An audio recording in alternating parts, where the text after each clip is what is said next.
नमस्कार. गुडघेदुखी हा जो प्रॉब्लेम आहे, गुडघेदुखी हा एक आजार आता बनत चाललाय. कारण मी आजार याच्यासाठी म्हणत आहे, कारण आपण बघतो, की गुडघेदुखी जी आहे जास्त करून म्हातारपणी येते. पण आजकालच्या अ, या सध्याच्या ज्या स्थिती आहे, त्या स्थितीमध्ये असं वाटतंय, की तरुणांना सुद्धा या ठिकाणी गुडघेदुखीचा त्रास होत आहे. आणि तरुणांना म्हातारपणी जो गुडघ्यांचा त्रास होतोय किंवा तरुणांना जो आता त्रास होतोय, हा जो त्रास आहे तो कशा पद्धतीने कमी करायचा आहे आणि जे वयाच्या लवकरच्या स्थितीमध्ये म्हणजे जर आता म्हातारं झालो, तर गुडघेदुखी येणं खूप साहजिक आहे. पण तरुणपणामध्ये, नायतारण्यापणामध्ये या ठिकाणी जर गुडघेदुखी जर येत असेल, गुडघे दुखत असतील, तर काय कारणं असू शकतात आणि कशा पद्धतीने या ठिकाणी तुम्ही ती गुडघेदुखी जी आहे कमी करू शकता किंवा या ठिकाणी डायरेक्ट गुडघे दुखणे बंद किंवा नाहीसे करू शकता. हे जे गुडघ्याचं दुखणं आहे, ते आपल्या डोक्याचं दुखणं बनून जातं. त्यासाठी आज आपला हा व्हिडिओ जो आहे तुमच्यासाठी आहे.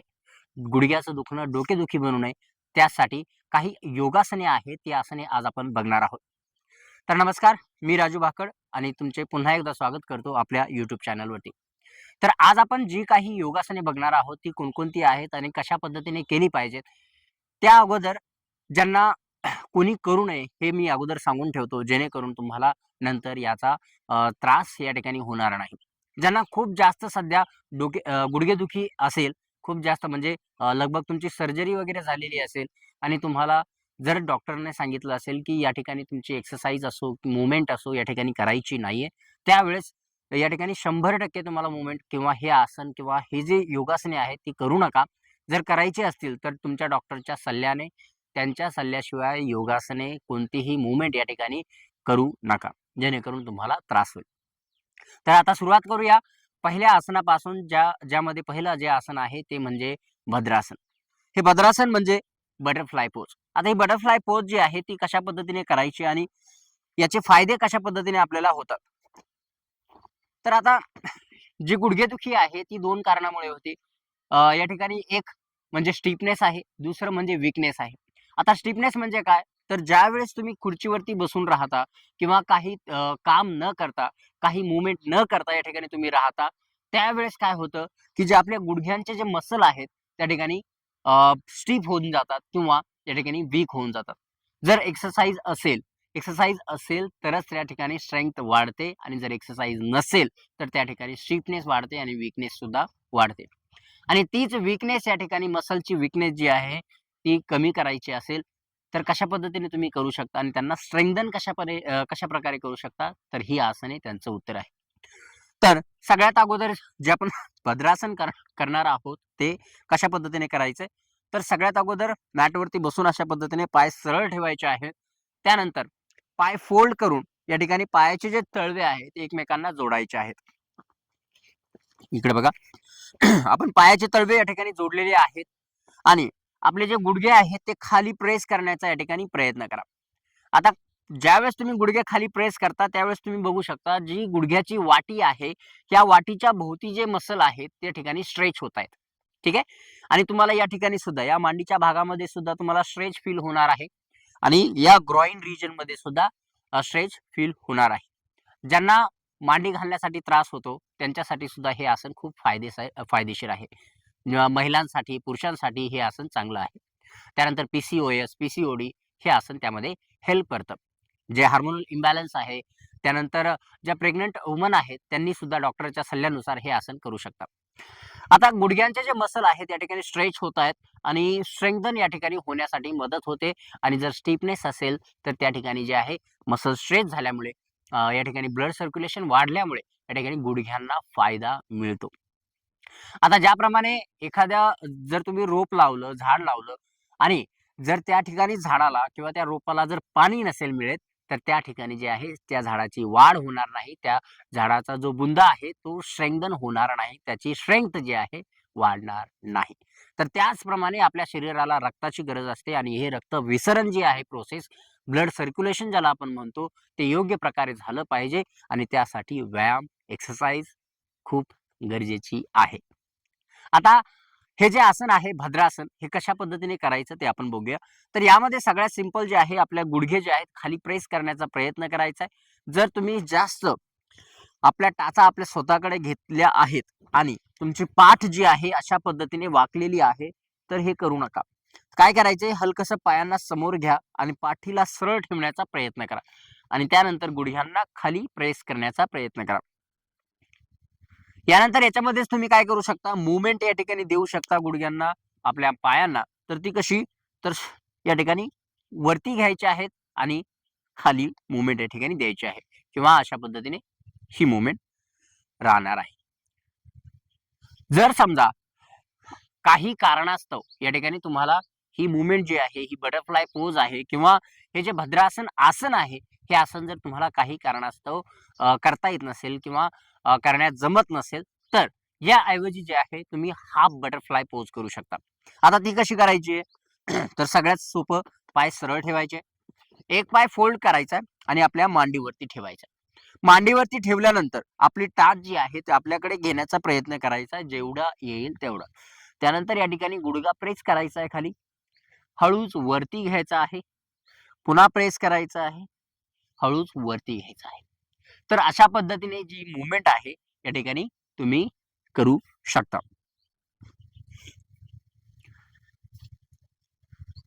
5 वेळा या ठिकाणी राईट साईडनं करायचंय, 5 वेळा लेफ्ट साईडनं या ठिकाणी तुम्ही करू शकता. तर अशा पद्धतीने हे एक आसन झालेलं आहे आणि यामध्ये जे आहे दुसरं जे आसन आहे, जे आपण अगोदरच्या व्हिडिओमध्ये सुद्धा सांगितलेलं आहे. तर ते आसन कोणतं आहे, तर त्यामध्ये आपल्याला काय करायचंय, अशा पद्धतीने या ठिकाणी तुम्ही पायांना सरळ ठेवू शकता आणि पायांना सरळ करण्याचा प्रयत्न करा. दोन्ही पाय वरती उचलायचे, खाली घ्यायचे, वरती उचलायचे, खाली घ्यायचे. आता यामध्ये दोन मसल ऍक्टिव्ह होत आहेत किंवा दोन मसल या ठिकाणी वर्किंग मध्ये येतात, ते म्हणजे आपल्या पायांचे मसल्स आणि आपल्या पोटाचे मसल्स. या ठिकाणी दोन ठिकाणी तुम्हाला फायदा मिळतो या आसनामुळे. श्वास घ्यायचा आहे, पाय वरती घ्यायचे, श्वास सोडायचा, खाली आणायचे, श्वास घ्यायचा आहे वरती, श्वास सोडायचा खाली. असा सपोर्ट या ठिकाणी तुम्ही घेऊ शकता. आता हे जर आसन जमत नसेल काही कारणास्तव, तर तुम्ही स्केल डाऊन व्हेरिएशन या ठिकाणी करू शकता. ते म्हणजे अशी पाय हातांची बोटे एकमेकांमध्ये गुंतवायची आहेत आणि पाय वरती घ्यायचा आहे, खाली खाली खाली. तर अशा पद्धतीने जे आहे राईट लेगने 5 वेळा, लेफ्ट लेगने 5 वेळा हे जे आसन आहे तुम्ही करू शकता. आता या ठिकाणी या आसनांमुळे काय होतं, तर या आसनामुळे ब्लड सर्क्युलेशन जे आहे त्या ठिकाणी खूप चांगल्या प्रकारे होतं आणि जी हिलिंग आहे, जर मसलची हिलिंग जर होत नसेल, तर त्या ठिकाणी हिलिंग जी आहे ती फास्ट होऊन तुम्हाला जे आहे गुडघ्यांमध्ये जो पेन आहे, जो त्रास होतोय तो कमी होऊन जाईल. यामध्ये तिसरं जे आसन आहे ते म्हणजे सेतुबंधासन. सेतुबंधासनसाठी जे आहे तुम्ही पाठीवरती झोपायचं आहे. पाठीवरती झोपल्यानंतर या ठिकाणी पायांना फोल्ड करायचंय. पायामध्ये अंतर असेल, गुडघ्यांमध्ये अंतर असेल.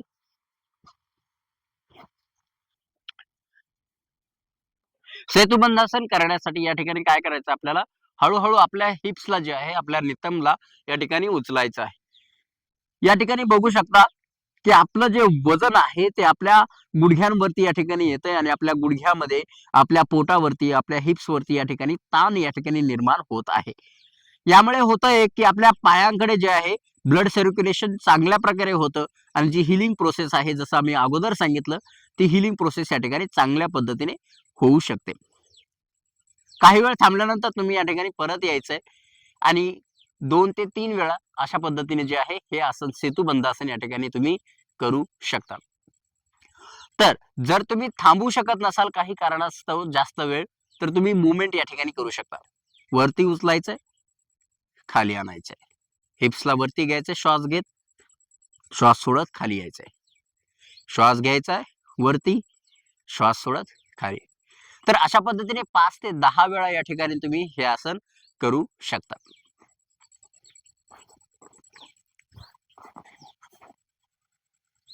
अशा पद्धतीने ही जी सिटिंगची जी आसन आहे, खाली बसून करण्याची जी आसन आहे, ते आपण 3 आसनं बघितलेली आहेत आणि आता आपण अशी 2 आसने बघणार आहोत जी स्टँडिंग मध्ये आहे. आता आपण स्टँडिंग मध्ये जे आहे 2 आसने बघणार आहोत. तर एक आसन म्हणजे ते म्हणजे वीरभद्रासन, वॉरियर पोज आपण ज्याला म्हणतो. तर त्यासाठी काय करायचं, एक तर स्टँडिंग मध्ये समोर मॅटच्या समोर अशा पद्धतीने उभा राहायचंय. त्यानंतर उजवा पाय पाठीमागे घ्यायचा आहे, दोन्ही पाय या ठिकाणी जे आहे, दोन्ही हिल्स, दोन्ही टाचा एका लाईन मध्ये नको आहेत. मागचा पाय हलकासा आतल्या दिशेने आहे. आपले हिप बोन जे आहेत समोरच्या दिशेने आहेत. हात या ठिकाणी वरती स्ट्रेच करायचे आणि ज्या वेळेस आपण श्वास सोडत जाऊ त्यावेळेस आपल्या गुडघ्यांना जे आहे, पुढच्या पायाच्या गुडघ्याला जे आहे वाकवायचं आहे आणि अजून जास्त खाली जाण्याचा या ठिकाणी प्रयत्न करायचा आहे. श्वास घ्यायचा आहे, हात वरती घ्यायचे आणि श्वास सोडत सोडत या ठिकाणी खाली यायचा आहे. दोन्ही हात सरळ आहेत, मागचा पाय सरळ आहे. थोडा वेळ या ठिकाणी थांबायचं आहे आणि हळूहळू परत या ठिकाणी यायचं आहे. आता या ठिकाणी तुम्ही बघू शकता जो पुढचा पाय आहे, जो गुडघा आहे, या ठिकाणी पूर्णतः थायला जो आहे आपण पॅरलल केलेलं होतं. पण जर तुम्हाला त्रास असेल गुडघ्यांचा तर या ठिकाणी तुम्ही हलकसं वरती राहिलं तरी चालेल, जास्त खाली जायचं नाही, जेणेकरून गुडघ्यावरती जास्त ताण येऊ शकतो. त्यानंतर पायाची बोटे या ठिकाणी पूर्णतः बाजूला नसली पाहिजे, कारण ज्यावेळेस आपण ट्विस्ट करू त्यावेळेस गुडघ्यावरती जे आहे ताण येतो, या ठिकाणी पेन होऊ शकतो. त्यामुळे हलकसं जे आहे आपल्या फूटला जे आहे आतमध्ये आतल्या दिशेने या ठिकाणी ठेवायचं आहे. ठीक आहे. आता हे आसन झाल्यानंतर तुम्ही या बाजूने झाल्यानंतर दुसऱ्या बाजूने सुद्धा हे आसन या ठिकाणी सेम करायचं आहे. आता यामध्ये दुसरं जे आसन असणार आहे ते म्हणजे गुडघ्यांसाठी एक्सरसाइज आहे, जे तुम्हाला दोन्ही पाय जे आहे सोबत ठेवायचे आहेत. हलकसं गुडघ्यांना वाकवायचं आहे, गुडघ्यांवरती हात ठेवायचे आहेत आणि या ठिकाणी सर्क्युलर मुवमेंट जे आहे आपल्याला करायचे आहे. गोल मुवमेंट, गोल जे फिरणं आहे या ठिकाणी करायचं. राईट टू लेफ्ट पाय सरळ, लेफ्ट टू राईट पाय सरळ. एकदा साईड व्ह्यू बघा. राईट टू लेफ्ट पाय सरळ, लेफ्ट टू राईट पाय सरळ. दोन्ही पायांमध्ये अंतर ठेवू नका, कारण या ठिकाणी बघू शकता दोन्ही पायामध्ये अंतर जर राहिलं तर एक जास्त खाली जाऊ शकतो, एक जास्त वर राहू शकतो. त्यामुळे सुद्धा या ठिकाणी इंजुरी या ठिकाणी होऊ शकते. तर त्यामुळे दोन्ही पाय सोबत असले पाहिजे या आसनामध्ये, शेवटच्या एक्सरसाइज मध्ये. आणि ही काय जी आसनं आहे ती तुम्हाला रेग्युलर बेसिसवरती करायची आहेत. आणि हो, पण जर त्रास जास्त असेल तर डॉक्टरांना विचारल्याशिवाय कोणतंही आसन या ठिकाणी करू नका. स्वतःला फोर्स करू नका, स्वतःसोबत जबरदस्ती करू नका. तर मंडळींनो, काळजी घ्या आपल्या गुडघ्यांची, शरीराची. हेल्दी राहा, आनंदी राहा, निरोगी राहा. भेटत राहू अशाच व्हिडिओमधून. तोपर्यंत धन्यवाद.